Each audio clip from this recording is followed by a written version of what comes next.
ето така. Така, и вече време да ви запознаем с една интересна функция в macOS, която е тъй нареченото Expose. Не се чете Expose, а Expose. Идва от френски, или може би е английска дума с френски корен, не сме сигурни. Но това е един изключително приятен и лесен начин, с който се свиква изключително лесно за Window Management или как да превключваме от един прозорец в друг.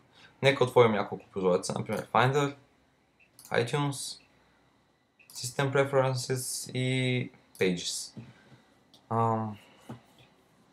И така в момента, ако сме Windows потребител, сме готови да натиснем Alt Tab, за да превключим между приложенията. Този вариант също е наличен тук, ето го.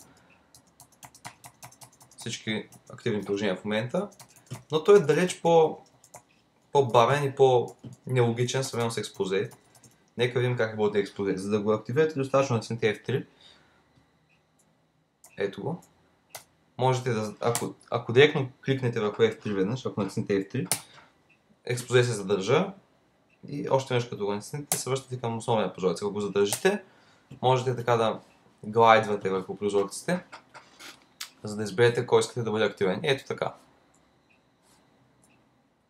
Изключително удобен начин, който за съжаление не присъства в Windows, но е адски лесен за свикване и много удобен.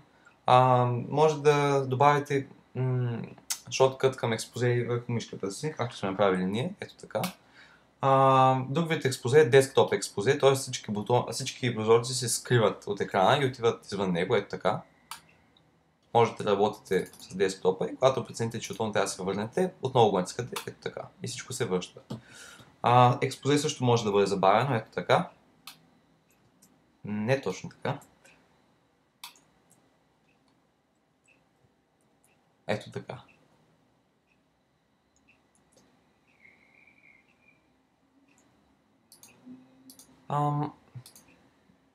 Също така, интересно е да видим и Dashboard. Ето го него.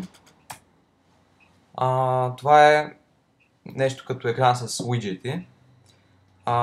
За разлика от Windows 7, където те винаги стоят на екрана ви, тук просто е достатъчно да натиснете F4, за да ги извикате и така те не запълват екрана ви постоянно.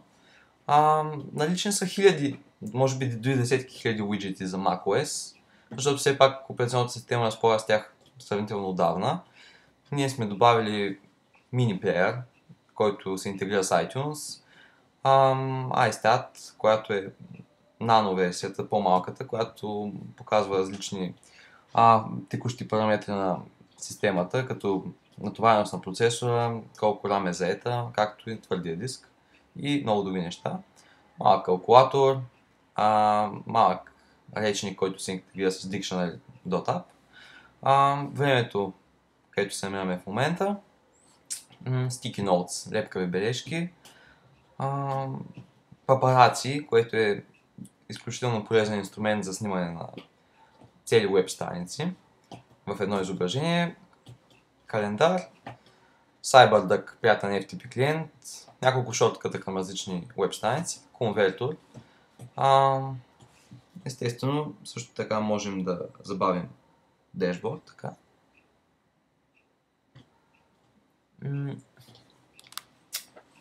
Нека погледнем и горния статус бар в OS X, който всъщност не е taskbar като в Windows, е просто статус бар. Показва абсолютно винаги менюто на програмата, ето Apple менюто. В момента сме в Pages, но ако кликнем върху работното поле, отиваме в Finder. Ето различните менюта, от които може би имаме нужда. И някои от програмите, които извеждат своите менюта горе в дясно, като ето точно нашата програма, която се спомня в момента. ScreenFlow, Tweety, Bluetooth, настройки, Wi-Fi, външни монитори, мобилна синхронизация, Time Machine, смяна на езика, час и разбира се Spotlight, което е универсално търсене в операционната система и в интернет. Някои статии, които вече сте прочели най-вероятно, резултати в интернет, PDF документи и така нататък. Spotlight търси абсолютно навсякъде, където ще му зададе. Ако влезем в System Preferences, виждаме, че има Spotlight настройки. Ето ги тях. И така можете да изберете къде да търси Spotlight. В момента сме тикнали абсолютно всички възможности, защото винаги се налага да търсим някъде. В Privacy можете да изберете и някаква папка, където да не търси Spotlight, извинете.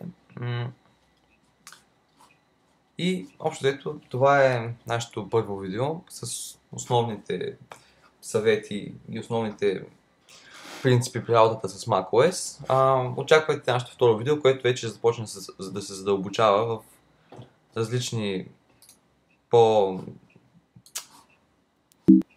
по-частни случаи в macOS, които бихте искали да знаете как се използва, и препоръчваме ви, ако все пак нямате средства или пък просто нямате желание да си купите истински Mac, не е лоша идеята да свалите Hackintosh дистрибуция, например IDNAP, IPC, Caliway и така нататък. Те са десетки. В зависимост с коя от тях е най-добре съвместимо PC-то ви. И така може да тествате macOS върху вашето обикновено PC. Изисквате няколко часа настройки, инсталиране на драйвери и печнати ядра. Но все пак ще можете да вкусите наистина какво представлява операционната система на Apple, която е значително по-добра от Windows. Поне според нас, според доста хора по света. Но все пак, вярвайте ни, че един истински Mac е съвсем различен експириенс, съвсем различно изживяване от една Hackintosh дистрибуция. Благодарим ви, че бяхте с нас и очаквайте следващото ни видео.